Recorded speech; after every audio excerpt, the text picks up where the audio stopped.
You could be male and fit in with society, or you could be female. I mean, there are ways of doing that today with medical science. Why should I? But you don't. But why don't you want? Why should you? Because, well, This video has been giving me life. I am obsessed with this energy right now. If you're not familiar, this is Jim Sinclair on an episode of the Sally Jessy Raphael show from 1989, the year my beautiful sister was born. And Z is here to talk about their experience being intersex. Throughout this entire interview, Jim is going to challenge the audience's ideas and awareness of asexuality, gender identity, and autism. Z's also going to start laying the foundation of their philosophy that would become the basis of our understanding of autism today. I was immediately captivated by Jim's poise and strength and intelligence when I saw this interview for the first time, so I had to learn more. And the more that I learned, the more I wanted to tell Zer's story, because as a writer and an activist for autism awareness during the 80s and the 90s, Z deserves far more credit for the neurodiverse culture and language that exists today. When Jim decided to do this interview in 1989, Z was choosing to go against the majority opinion of the time that autism was nothing but a problem to be fixed. You see, at the time, what we now know as the autism spectrum or autism spectrum disorder was even less understood, and only the most obvious and debilitating forms of autism were largely recognized, while these less understood versions kept sprouting up in popular science only to fall out of usage later, such as the popularization of Asperger's syndrome with Lorna Wing and her work, Asperger's Syndrome, a Clinical Account, in 1981. Doctors didn't have the information or education they needed to treat the range of patients they were seeing. And if someone was to be diagnosed as autistic, the prognosis was always treatment and correction that involved lessening the severity of the behavior or decreasing the visibility of whatever supposed malady or misbehavior was being addressed.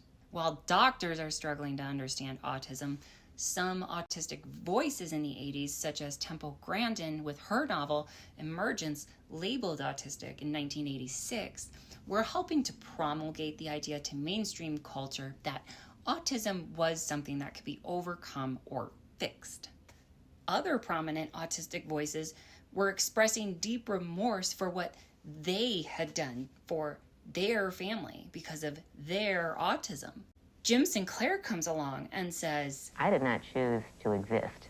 Finding that I exist, I determined that it's a good thing that I exist. I like being who I am. Why should I try to be anybody else? And immediately starts flipping things on their head. Jim is going to end up being the best person for this crusade, too. The coupling of Jim's intersex identity and their identity as an autistic person is the perfect example of two things working in tandem to deliver a specific outcome that was dependent upon those two things existing simultaneously. And by that, I mean Z would not have had the same epiphanies and realizations of self had either identity been absent.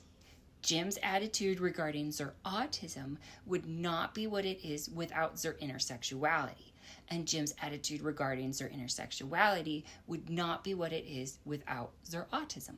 You've noticed by now, I'm using Z, them, their pronouns when referring to Jim, and this is after a lengthy quest to determine what Z would appreciate. Maybe Z would be okay with they, them pronouns, but I feel like Z would have had that thought. So I'm going off of the most academic recent publication I could find that mentions Jim. Jim is, in their own words, neuter. Z has neither set of genitalia and produces no gametes. Outside of a small amount of hormones supplied to them by their kidneys, no hormone has ever been dominant enough to cause Jim to naturally develop any predominant sex characteristics. Initially, Jim was raised and socialized as a girl simply because doctors didn't see a penis when he was born. Medical science was not advanced enough to immediately detect the complexities of Jim's condition, And because of a severe inability to communicate, it wasn't until Jim was 12 that Z was able to start voicing some of their feelings about their gender. And by that point, the only thing that Z was saying was that Z was not a girl. Well, this wasn't the era of gentle parenting, so Jim's parents did what most parents did. They sent Jim to conversion therapy and said, "Tough, be a girl." Jim is later quoted as saying that Z was nearly hospitalized in a psychiatric institution because of that experience.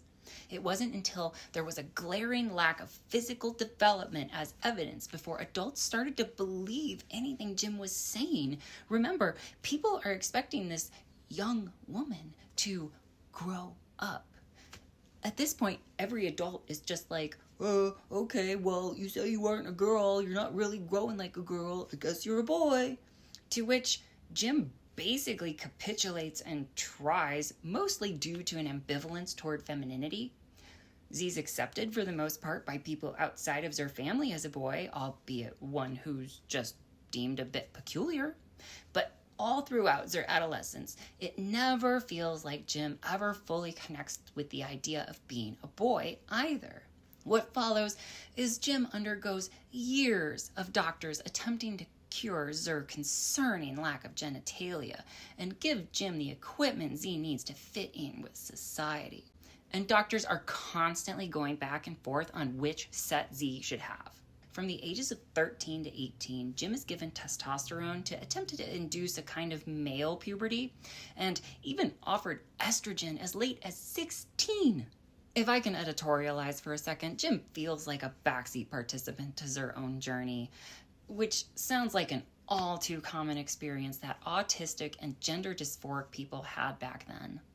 As time goes by on testosterone and Jim starts to see some of the effects of testosterone, such as facial hair and a lower voice, Z starts to get uncomfortable and says, "I don't think I like this either." Someone finally says, "We should probably look."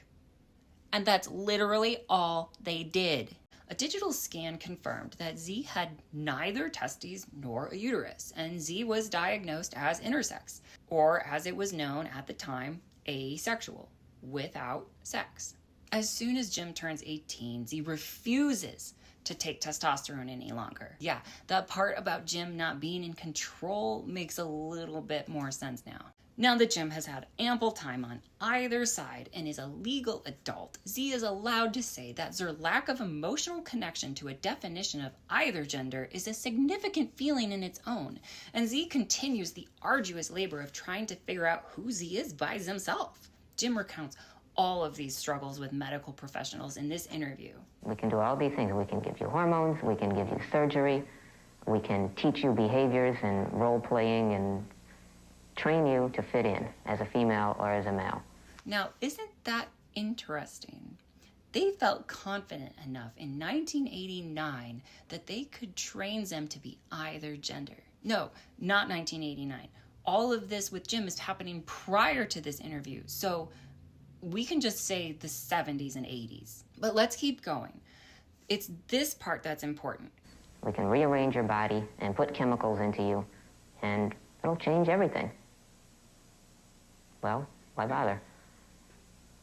It might sound like Jim is making a case for feudalism, but Jim has just done something huge for the autism community, for the intersex and gender expansive community, the disabled community, all people. I don't care who you are. This is inspiring stuff. It's a revolutionary break from the idea that their uniqueness of intersexuality and by proxy autism is a burden and something that requires correction. By saying all of this, Jim is giving permission to an entire population to drop the words malady, handicap, disability, problems, strangeness, etc. from their vocabulary when they're describing their tendencies. Jim is saying, no, our autism is us, and we are our autism. Who we are is not requiring of fixing. After this interview, Jim is going to continue writing and developing this idea that would eventually become no cure or an anti-cure position for autism advocacy. In 1992, Jim co-founds Autism Network International with this anti-cure perspective in mind, starts a newsletter, and writes the essay, What Does Being Different Mean? 1 year later, Z is giving a presentation at the 1993 International Conference on Autism in Toronto that will become the essay known as Don't Mourn for Us, which to this day is considered to be one of the most influential and touching pieces of literature written by an autistic author, because it dispels the notion that the autism is separate from the person and appeals directly to parents of autistic children to accept their children as they are and cherish the uniqueness of their circumstances. Jim is saying we are who we are along with our autism. You don't get our character, our interests, our id, us, without it. This is big. The language is there for someone to start saying, hey, maybe autism isn't something as big and scary as we seem to think. We could just accept people for who they are rather than try to force them to adhere to rules and standards that they physically cannot. If we allow people to question norms and support them rather than subjugate them into needless conformity, perhaps we can help everyone gain a deeper understanding of the world and perhaps build an even more inclusive society. And that's exactly what Jim is going to do in the rest of this interview from 1989. All right, that makes sense. People are probably asking, why are we talking about this today?